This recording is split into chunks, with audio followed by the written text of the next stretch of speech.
Salut tout le monde et bienvenue pour cette nouvelle vidéo où aujourd'hui je vais vous proposer mon top album Mylène Farmer. J'ai choisi de classer les 12 albums studio de la chanteuse du moins bon au meilleur selon moi. On est encore une fois sur un avis qui est ultra subjectif, donc on peut ne pas être d'accord et c'est avec plaisir qu'on en parle dans les commentaires, mais bien entendu dans la bienveillance par pitié. Allez, c'est parti, je vais directement attaquer dans le vif du sujet et la vidéo sera donc découpée en deux vidéos. Aujourd'hui, on va couvrir les places 12 à 7. Donc, en 12e position, l'album le moins bon de Mylène pour moi, ça va être Désobéissance. Et c'est vrai que pour cette dernière place, j'ai clairement pas hésité. Désobéissance, pour moi, c'est oui, je n'ai pas peur de le dire, son pire album et c'est peut-être le seul où je vais vraiment être assez violent. Mais je trouve qu'il n'y a pas grand-chose de farmerien dans ce disque. Feder est à mon sens le seul artiste en dehors de Laurent Boutonnat qui n'a pas réussi à capter l'essence de Farmer. Tous ceux qui ont pris la relève de Boutonnat, Archive, Moby, etc., ils ont tous réussi quand même à capter un petit peu l'essence farmerienne, je trouve. Mais pour moi, Feder, il n'a pas réussi. Il n'a pas réussi et en plus de ça, il va offrir à la Queen des chansons qui sont vraiment très commerciales, très alambiquées, quelque chose qui, je trouve, ne lui correspond pas du tout. Je pense que des chansons comme Histoire de fesses, Sentimental, tout ça, mais c'est pas possible que Mylène nous propose ça en 2020. Je veux dire, au bout d'un moment, non, c'est... Oh non, moi je suis désolé, ça passe pas. Et c'est vrai qu'il y en a plein qui disent oui, il y a un aspect un petit peu rigolo. Non, je suis désolé, non, non, non. Je trouve que c'est un album qui est quand même purement commercial. Et Dieu merci, il y a quand même les chansons de LP qui viennent contrebalancer. Donc LP, cet artiste britannique qui a offert également à Mylène 2 chansons sur ce disque. Donc N'oublie pas et Des larmes. J'adore ces chansons, mais je reconnais que pour moi, LP, fallait pas qu'elle fasse plus de chansons. Elle a un univers tellement atypique que je pense vraiment que 5-6 chansons de LP pour Mylène, ça m'aurait déconnecté du truc. Donc 2 chansons d'elle, ça passe très bien, plus ça aurait été compliqué, je pense. Les 3 chansons de Léon Dutchman qui complètent le CD. Alors un jeune compositeur que personne ne connaissait avant. Alors oui, il y a une sombre légende qui dit qu'en fait ce serait Laurent Boutonnat sous un nom de code. En vrai, j'y crois pas mal à cette théorie, je vais être honnête. Mais ces 3 chansons-là, pour moi, c'est un petit peu les 3 ovnis du disque, dans le sens où c'est les 3 vraies bonnes chansons de l'album. Rolling Stone en lead single, pour moi, c'était une catastrophe. Je parlerai même pas de la pochette du single qui, pour moi, est moche. Vraiment, le clip, je le trouve franchement très très sobre. Je veux dire, pour un lead single, franchement, mais c'est pas ça, je trouve. Hein. Et j'ai trouvé que la promotion de Désobéissance avait été assez catastrophique au niveau du choix des singles et surtout de l'exploitation. Ça a été rattrapé avec Désobéissance et Des larmes, mais le début entre N'oublie pas qui a très peu été au final promu, Rolling Stone qui est passé totalement inaperçu. Bref, c'est un album qui je trouve est parti dans tous les sens et on en a perdu vraiment ce qu'était Farmer. Désobéissance pour moi c'est un album qui est loupé de bout en bout. Je ne retiens que les 3 chansons de Léon Dutchman qui sont des masterpieces qui tentent tant bien que mal de porter l'album à bout de bras. Les textes sont peu inspirés, ne sont pas mauvais parce que Mylène ne sait pas écrire du mauvais, mais les textes sont malgré tout peu inspirés. Je trouve ça dommage que des chansons, encore une fois, comme Histoire de fesses et Sentimental aient été interprétées sur le live 2019. Je pense qu'elles auraient pu laisser leur place à d'autres chansons qu'on attendait plus. Je trouve que cet album, pour moi, c'est un gros loupé. La pochette, j'en parlerai même pas. Alors oui, ça fait un clin d'œil au début de sa carrière. C'est très... J'aime la symbolique du pied qui écrase le crâne en mode « je n'ai plus peur de la mort désormais ». Mais je trouve malgré tout que là aussi, c'est un peu cliché. C'est un peu cliché, on reprend tout ce qu'a fait le succès de Mylène dans ses grandes heures et on le met sur une même pochette. C'est too much en fait. Et voilà, Désobéissance, c'est un album qui est too much. Moi, c'est le seul album que vraiment je n'ai pas aimé. Tous les autres, vous le verrez, je les ai aimés. Mais celui-là, je ne l'ai pas aimé, je suis passé complètement à côté. Et il n'y a que 3 chansons que je retiens réellement. À la rigueur, les chansons de LP qui sont sympas. Mais c'est tout. Donc voilà, Désobéissance pour moi, c'est un échec cuisant. Et ça me fait mal au cœur de le dire. Mais c'est pas bon. C'est pas un bon CD de Mylène. Et je fais comme s'il n'existait pas. J'ai énormément de mal à le réécouter. Et c'était très compliqué de le faire pour faire cette vidéo, justement. Donc voilà. En 11e position, probablement l'album que j'ai eu le plus de mal à classer. Cendre de Lune. Alors Cendre de Lune, c'est vraiment celui qui faisait que monter, descendre quand j'ai fait mon classement. Je ne savais pas où le mettre, celui-ci. Voilà. Cendre de Lune, c'est donc le tout premier album de la carrière de Mylène. C'est un album où il y a des tubes, hein, forcément dessus, comme Libertine, Plus Grandir, Maman à tort, Tristana. Mais une fois qu'on enlève ces 4 tubes, il reste quoi?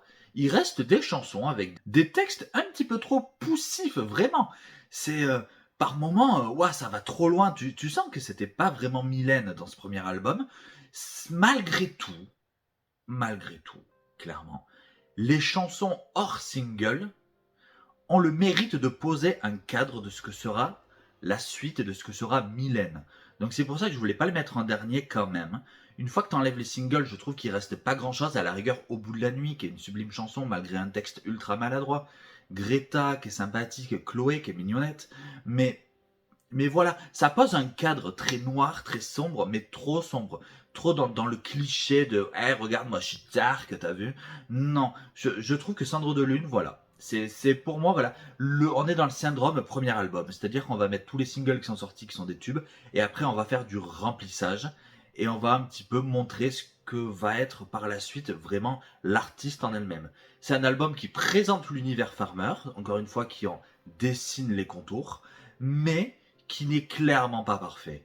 Vraiment, je trouve qu'il est très très perfectible ce disque. Quand on prend le temps de le réécouter aujourd'hui, il y a des textes, je me dis ouh là là, ça m'a vieilli ça. Mais je pouvais pas le mettre en dernier parce que malgré tout, on retrouve vraiment une grosse partie de cette essence farmerienne qu'on va retrouver par la suite beaucoup plus sublimée, beaucoup mieux entre guillemets encadrée, je dirais, parce que Farmer et Boutonna prendront les choses à bras le corps uniquement tous les deux. Ça se voit vraiment qu'ils n'étaient pas que tous les deux sur ce premier disque et qu'ils étaient entourés d'équipes qui leur ont un peu imposé certains textes, certaines mélodies. Ça se ressent parce que ça manque de cette subtilité qu'on retrouvera par la suite, surtout au niveau des textes, je trouve. Et c'est peut-être le gros reproche que je fais à ce premier disque. C'est que malgré tout, malgré le fait qu'il ne soit pas subtil, ça reste un CD qui est intéressant, mais qui est par moment, je trouve, un petit peu trop expérimental. Mais malgré tout, il a le mérite d'exister et d'être là pour montrer ce que sera Mylène par la suite. Donc je pouvais pas le mettre en dernière position pour ça. Ça reste un disque que j'aime beaucoup, mais c'est clairement pas celui que j'irai écouter en premier. Parce que j'aime l'écouter un petit peu quand j'ai envie de me dire ah ouais Mylène au début c'était ça quoi, toi c'était pas ouf mais c'était bien quand même. On sent vraiment cette volonté de montrer un petit peu, de donner certains ingrédients, de donner des petites miettes comme ça en mode hé voilà la suite de mes CD ça va ressembler à ça. Voilà c'est pour ça que j'aime bien quand même Cendre de Lune parce que c'est une espèce de méga teasing de 10 chansons de ce que sera la suite de sa carrière. On enchaîne. 10e position. Interstellaire. Ah, Interstellaire, là aussi c'est un cas particulier. C'est un album que j'adore, mais qu'en même temps, je trouve, c'est pas un album qui est si farmerien que ça. Mais je pouvais pas le mettre plus bas parce que lui aussi j'ai longtemps tergiversé à savoir où je le mettais. Je pouvais pas le mettre plus bas ni plus haut, je trouve, parce que clairement, ça manque encore une fois de ce côté farmerien. Et oui, ce mot, je vais pas arrêter de le répéter dans cette vidéo, mais c'est pas grave. Je trouve malgré tout que quand tu prends toutes les chansons mises bout à bout donc pour faire ce disque, on a un vrai tout qui est très cohérent. Il n'y a que 2 chansons, Stolen Car en duo avec Sting et C'est pas moi, qui je trouve sont 2 titres qui sont un petit peu plus à part dans l'album. Mais sinon, le tout forme quelque chose de très cohérent, comme un bon gâteau délicieux, mais où il manquerait un petit truc. La pochette du disque, je trouve, est magnifique, vraiment Mylène, elle est sublimée comme jamais. Mais c'est pareil, ça fait un petit peu trop couverture de magazine de mode, je trouve. On sent que Mylène a voulu faire un album qui soit tout en poésie, tout en légèreté, tout en love to love, entre guillemets. Et ça fait plaisir à entendre, mais j'ai vraiment cette sensation que Interstellar, c'est un petit peu le disque de transition entre 2 albums plus sérieux, clairement. Voilà, je vais vous offrir 10 chansons très poétiques, très jolies, qui se prennent pas la tête. C'est peut-être le disque malheureusement le plus oubliable, mais pas dans les mauvais sens du terme. C'est juste que c'est un disque, une fois que tu l'as écouté, t'as pas forcément envie d'y revenir, dans le sens où Ouais, c'était une petite bulle, une petite parenthèse, et c'est vraiment comme ça que je considère Interstellar. Comme une parenthèse pleine de douceur, pleine de poésie, comme un bonbon que tu vas croquer, mais t'as pas envie d'y revenir non plus, parce que si t'en prends un autre, ça va être trop sucré après, tu vois. C'est vraiment ça, Interstellar, pour moi. C'est une grosse bulle de poésie qui fonctionne très bien, mais ça reste de la poésie, donc t'as pas forcément envie d'y revenir de suite. Mais malgré tout, ça reste un disque qui est très bon dans son ensemble.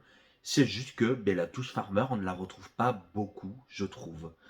Mais, j'insiste, la cohérence globale du projet est très bonne. Donc pour ça, je ne pouvais pas le mettre plus bas dans le classement, mais pas plus haut non plus. Et petit regret, c'est que pour moi, quand même, malgré tout, ce disque n'a pas été assez défendu lors du live 2019. Seulement 3 chansons de mémoire ont été interprétées. J'aurais peut-être préféré qu'on oublie des chansons de désobéissance pour remplacer par certaines chansons de Interstellar, qui à mon sens est un disque qui aurait davantage mérité d'exister sur scène que désobéissance. Ce n'est que mon point de vue, encore une fois. Voilà. Donc Interstellar, j'ai pas grand chose à dire de plus sur ce disque, à part que c'est une bouffée d'air frais, mais que vraiment pour moi c'est une escale, clairement. C'est voilà. Dans le long voyage qu'est la carrière de Mylène, Interstellar, c'est juste une jolie escale. Neuvième position, ça va être Bleu Noir. Mais oui, Bleu Noir. Lui aussi, c'est un album qui je trouve est particulier. Ça va être le premier disque de la carrière de Mylène où vraiment Laurent Boutonnat est totalement absent. Pas l'ombre d'une trace de Boutonnat sur ce CD, donc c'est vrai qu'à l'époque ça a beaucoup déstabilisé.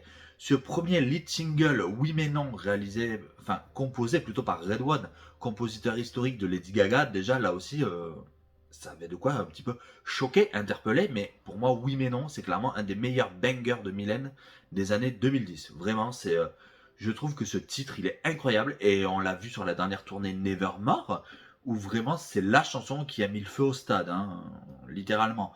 Donc malgré tout, le vrai reproche que je vais faire à ce disque, c'est l'homogénéité de... C'est comme ça qu'on dit. Le gars veut utiliser des mots, tu sais. Homogénéité. Du disque. Et le problème, c'est que tu as d'un côté les chansons de Moby, qui sont géniales, je trouve, parce qu'elles sont très mélancoliques.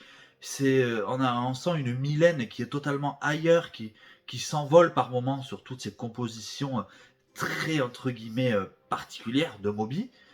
À côté de ça, tu as les chansons de Archive qui sont des chansons mais ultra fortes de sens, ultra lourdes en termes de composition, qui rappellent vraiment les très grandes heures de Laurent Boutonnat. Et à côté, tu as les deux chansons de Red One qui sont là au milieu du disque, en mode hey, on est là pour réveiller, pour un petit peu rappeler qu'il y a un petit peu la fête dans ce disque. Et du coup, quelque part, quand tu mélanges tout ça, c'est un peu compliqué. Surtout les chansons de Red One, on sent qu'elle savait pas trop où les caler. Oui mais non est une superbe chanson, je trouve. Lonely Lisa, elle est très sympa, mais un peu moins bonne déjà. On sent que Red One était un peu moins inspiré pour le coup. Je pense aussi que Bleu Noir, à mon sens, n'était clairement pas un bon choix de single. Il y avait d'autres chansons qui étaient vachement plus intéressantes. M'effondre, mais qui va avoir une deuxième vie grâce au live, Dieu merci. M'effondre, chanson incroyable. Diaboliquement Ange, n'en parlons même pas. Je trouve clairement qu'il n'y a aucun texte à jeter sur Bleu Noir. C'est juste que voilà, c'est un album qu'il est compliqué d'écouter d'une traite parce que ça part tellement dans 3 styles différents que du coup, ça nous perd un petit peu par moment. Mais malgré tout, je voulais pas le mettre plus bas ce CD, mais parce que tout est bon. Ils ont quand même, les 3 artistes, je trouve, réussi à comprendre ce qu'était l'univers Farmer. Moby, il a réussi à capter cette mélancolie et en même temps ce petit côté lunaire de la chanteuse au niveau de ses instrumentales. Archive, il a quand même réussi à comprendre que Mylène, c'était aussi des textes forts et des mélodies qui pouvaient vraiment impacter. Donc lui, on est vraiment plus sur quelque chose de très produit, de très léché. Et d'ailleurs, petite parenthèse, à mon humble avis, Archive est à ce jour le seul artiste qui a vraiment réussi à comprendre l'univers Farmer à 100% avec Woodkid. Mais ça, ce sera un autre débat, on y reviendra après. Et vraiment, pour moi, Archive, c'est à chaque fois qu'il compose pour Mylène, c'est masterpiece. Enfin, on a Red One qui, malgré tout, va réussir à offrir à Mylène des nouveaux tubes, entre guillemets, tout en gardant le côté un petit peu millénien, surtout au niveau des textes. Donc les trois ont quand même réussi à capter l'essence de la Queen, et c'est pour ça que ce disque, je l'aime bien. C'est pour ça que pour moi, c'est pas un des meilleurs, mais que ça reste un bon CD et qui est trop souvent, je trouve, cité comme un des moins bons. Et je pense qu'il mérite d'être réhabilité, vraiment. Parce que Bleu Noir, c'est le premier pas de Mylène, entre guillemets, seul sans Laurent, son Pygmalion de toujours. Et donc c'était compliqué pour elle. Alors oui, encore une fois, c'est un album qui part un peu dans tous les sens, mais qui ne se perd jamais en fin de compte, qui finit toujours par revenir sur le bon chemin. Et dans tous les cas, à chaque fois qu'il sort du chemin, c'est pour te proposer quelque chose de différent, mais qui malgré tout ne te perd pas en cours de route. Bleu Noir, c'est un sublime voyage qui, je trouve, est maladroit, mais reste un très beau voyage.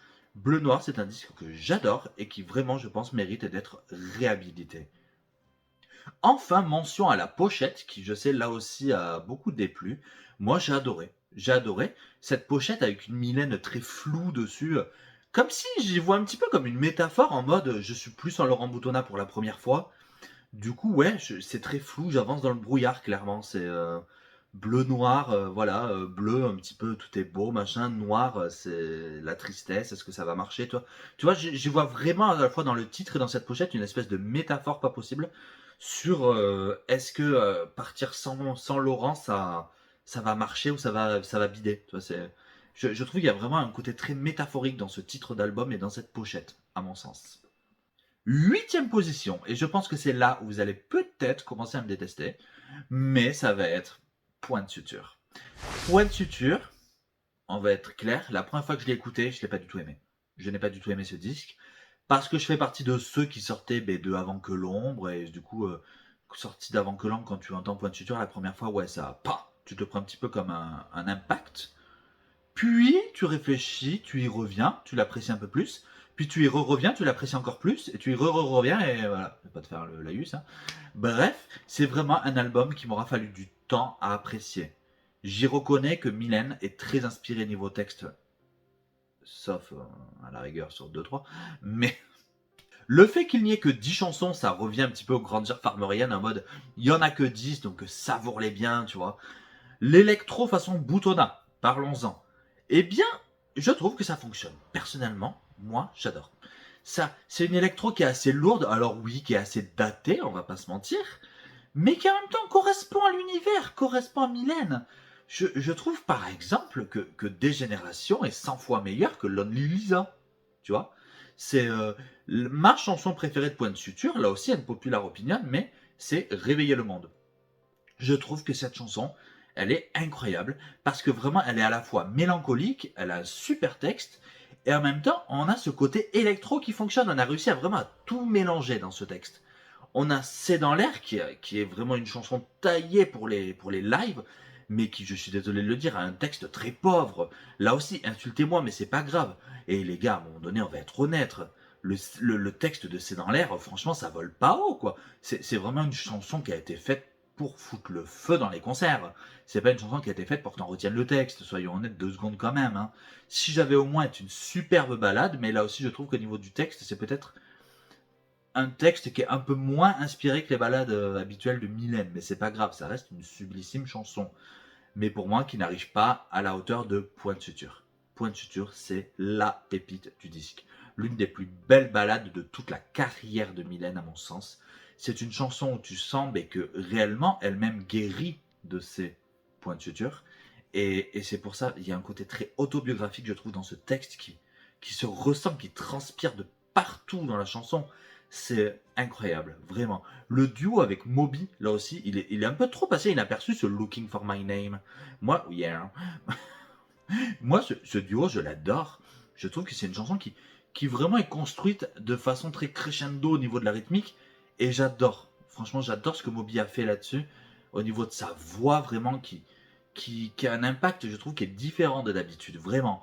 Et Laurent Boutonnat, là aussi, il a offert une compo qui était à la hauteur de Moby, donc ça fait plaisir. Paradis inanimé, ça aussi c'est un banger. C'est une chanson qui, je trouve, était pareil, taillée pour mettre le feu au stade.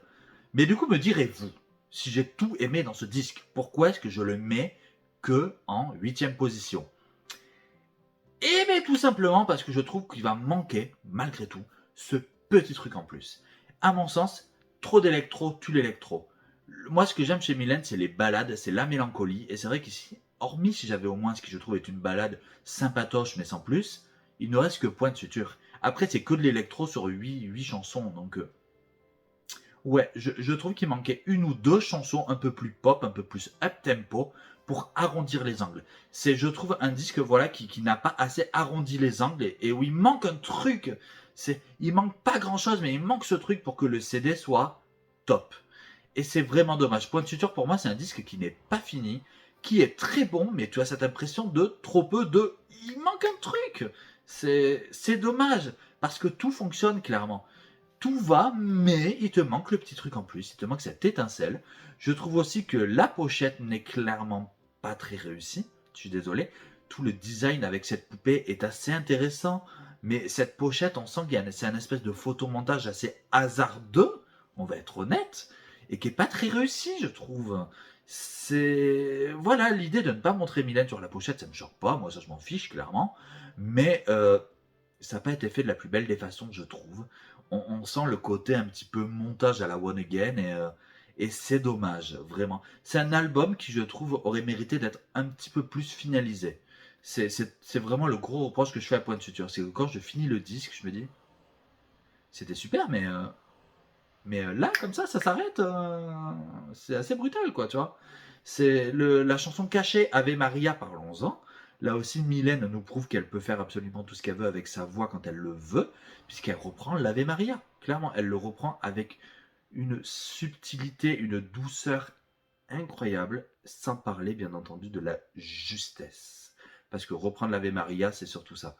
C'est réussir à le faire avec une justesse qui frôle limite l'indécence, tellement c'est magnifique. Donc bref, respect à elle. Le fait d'avoir caché cette piste aussi montre encore une fois sa volonté de je reprends l'Ave Maria, mais je le fais de façon le plus discrète possible, sans me faire remarquer. Vraiment, c'est typique Farnoria. Mais voilà, Point de Suture, je ne le mettrai pas plus haut parce qu'il y a des petites imperfections et qu'à mon sens, c'est un album qui est perfectible, mais qui clairement n'est pas du tout mauvais, bien au contraire. Septième et dernière position pour cette vidéo. Ça va être l'album, et alors là, mamma mia, je vais me faire... Pouh, Monkey Me. Et oui, pour moi, Monkey Me est au-dessus de Point de Suture. Monkey Me, c'est donc à ce jour le dernier disque de la Queen avec Laurent Boutonnat. Quand ce disque est sorti, mais mon Dieu, qu'elle s'en est pris plein la tête. La pochette est hideuse, la typographie, c'est honteux, les chansons sont datées, les textes sont pauvres. Mamma mia, je pense que même elle ne s'y attendait pas. Commençons par le commencement. La pochette. J'aime le parti pris. Ce côté très industriel, très entre guillemets sans âme. C'est vraiment la tête de Mylène sur cette pochette, ça fait très limite vraiment sosie, tu vois, je veux dire. Limite, on dirait presque qu'elle est, excuse-moi du terme, qu'elle est morte en fait. C'est juste son visage comme ça qui paraît un petit peu vide. Et j'aime ce côté très froid, très sombre. Parce que, et c'est là tout le paradoxe, je trouve, de cette pochette, c'est que on a ce blanc ultra lumineux mais en même temps, cette Mylène qui paraît ultra éteinte, c'est là aussi, c'est un paradoxe qui est incroyable, juste au niveau de la pochette, je trouve. Vraiment, une Mylène qui paraît très éteinte sur ce blanc absolument lumineux, l'ombre et la lumière, comme toujours chez Mylène, donc déjà pour moi, ça fonctionne. La typographie, je suis assez d'accord, elle est honteuse. Non, franchement, cette typographie-là, la typo du Monkey Me, là, seriously, non, franchement, c'est pas possible. C'est... Le fait que dans le livret, il n'y a quasiment aucune photo de Mylène, d'ailleurs, je crois qu'il n'y en a aucune en fait, hein, de mémoire. C'est là aussi, j'aime encore une fois, on est parti sur un délire très industriel, très connoté entre guillemets métallique, et j'aime bien, moi, ça reste de jolies photos qui je trouve, mais venant de Mylène, encore une fois, c'est très couillu, excusez-moi du terme. Hein. Ça m'a plu vraiment, cette espèce de contre-pied. Franchement, moi, ça m'a pas dérangé après ce bleu noir entre guillemets, parce que Monkey Me donc succède à Bleu Noir où dans Bleu Noir il y avait plein de photos de Mylène, mais là t'en as quasiment plus aucune. Donc vraiment on passe du tout au tout et c'est ça qui était intéressant aussi. Parlons maintenant du disque en lui-même, hein, clairement. Le premier single à l'ombre pour moi c'était vraiment un des plus gros tubes de Mylène depuis longtemps. Je veux dire, même oui mais non, pour moi, n'est pas aussi efficace que À l'ombre. À l'ombre, c'est vraiment un tube Farmer boutonnat. Il y a tout qui fonctionne. Les paroles sont sublimissimes. Le tempo, il est incroyable. L'instrumental typique Boutonna. Bref, pour moi, c'est un banger ultime. La première chanson du disque, Elle a dit, celle-là aussi je trouve qu'on en parle trop peu, je trouve que la voix de Mylène est incroyable sur cette chanson. Démarrer l'album sur Elle a dit, c'était une vraie belle idée, surtout que Mylène chante dès la première seconde de la chanson, ce qui fait que à peine tu appuies sur lancer le disque, que Mylène chante dès la première seconde. Cette chanson, elle est magnifique avec un texte, je trouve, qui est émouvant. La mélodie de Elle a dit est à mon sens une des plus belles mélodies de Laurent. Insultez-moi, c'est pas grave. Mais pour moi, Elle a dit était vraiment, c'est une des plus belles mélodies que Laurent a pu composer. C'est franchement, je sais pas si c'est pas ma chanson préférée du disque. Ensuite, oui, il va y avoir 2-3 chansons. On va être honnête. Love Dance, on s'en serait passé. Do you love me, do you love me, machin, là. Happy birthday, oui, d'accord. Elle est gentille. Je veux dire, non, ok, Love Dance, on aurait pu s'en passer, vraiment. Quand est une superbe balade. L'autre balade du disque, en revanche, je t'ai dit tout pour moi, c'est... Là, vraiment, c'est... J'adorais Point de Suture, hein. Mais je te dis tout, on est dans le top 3 des plus belles balades que Mylène ait jamais faites. Et c'est vrai qu'à ce moment-là de sa carrière, qu'elle arrive à nous sortir un titre, entre guillemets, aussi fort que Je te dis tout, pour moi, ça relevait limite du miracle de l'exploit. Quand j'ai entendu la chanson, j'étais là, oh, mais je me suis pris une claque. La réalisation de l'instrumental, le texte, la voix, tout est magistral dans Je te dis tout. Le trio, le fameux trio J'ai essayé de vivre, Ici-bas, et je crois que c'est A-t-on jamais, c'est ça le... Oui, c'est ça, c'est J'ai essayé de vivre ici-bas et A-t-on jamais. Ce trio un petit peu électro, là, c'est les chansons 7, 8, 9, je crois. Hein. Moi, j'aime beaucoup. J'adore J'ai essayé de vivre. C'est une chanson qui, je trouve, va droit au but, avec un rythme ultra poussif, mais qui en même temps correspond aux paroles, hein, je suis désolé de le dire. J'ai essayé de vivre, on est vraiment sur du farmerien pur et dur. Elle fonce dans le tas, clairement. On n'est pas sur un des textes les plus inspirés, mais on n'est clairement pas sur un des textes les moins inspirés. Donc je trouve que J'ai essayé de vivre fonctionne très bien et je pense vraiment que c'est un titre qui aurait mis le feu au concert et c'est dommage qu'elle ne l'ait pas chanté. Ici-bas, je pense que ça aurait pu être un très bon single potentiel. Vraiment un petit peu remixé, ça aurait pu être une bonne chanson qui passe en radio.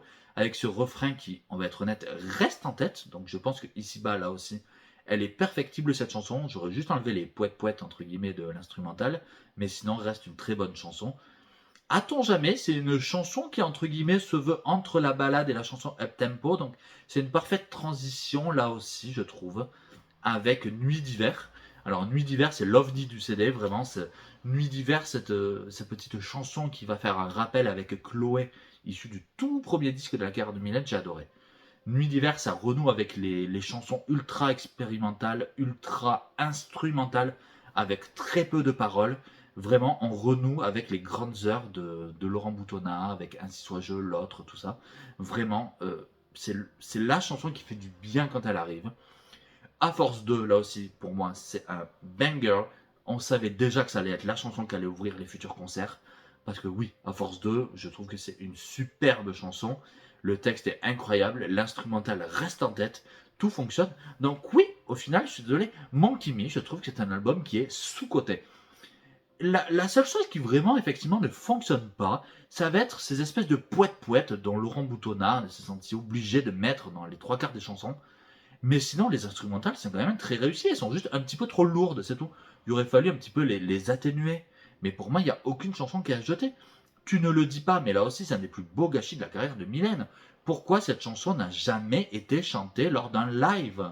Tu ne le dis pas, franchement, c'était une chanson qui était taillée pour foutre le feu sur scène. Vraiment, mais Mylène, pourquoi t'as jamais chanté cette chanson en live? Sérieux? Je trouve que Monkey Me, il y a beaucoup de choses qui fonctionnent. Alors oui, on sent que c'est un Boutonnat qui est en bout de course, mais qui en a encore sacrément dans le pantalon à ce moment-là. Et vraiment, pour moi, c'est un petit peu... Je trouve que Monkey Me, c'est une version un petit peu plus ajustée de Point de Suture. Et oui, désolé, je le pense réellement. Donc voilà, pour moi, Monkey Me, c'est un petit peu le grand frère spirituel de Point de Suture. Et c'est pour ça que je le mets juste au-dessus. Donc voilà. C'est maintenant la fin de cette première partie de mon top album Farmer. Il restera les places 6 à 1. Cette vidéo arrivera dans quelques temps sur ma chaîne. Voilà, en attendant, j'espère que ce classement t'a plu. N'hésite pas à me dire quel est le tien en commentaire, ce que tu penses du mien, encore une fois dans la bienveillance, sinon ça n'a aucun intérêt. N'hésite pas à me dire ce que tu penses de mes avis, si tu es d'accord, pas d'accord, quels sont les tiens et pourquoi. Bref, n'hésite pas à échanger, surtout sur Farmer, c'est formidable. N'hésite pas à liker cette vidéo si tu as aimé, n'hésite pas à la partager si tu as envie de la partager. N'hésite pas à t'abonner à ma chaîne si ça te plaît. J'ai d'autres contenus farmeriens si ça te plaît aussi, je te laisse aller voir en dessous dans les anciennes vidéos. Bref, en attendant, je te dis à très vite et à plus!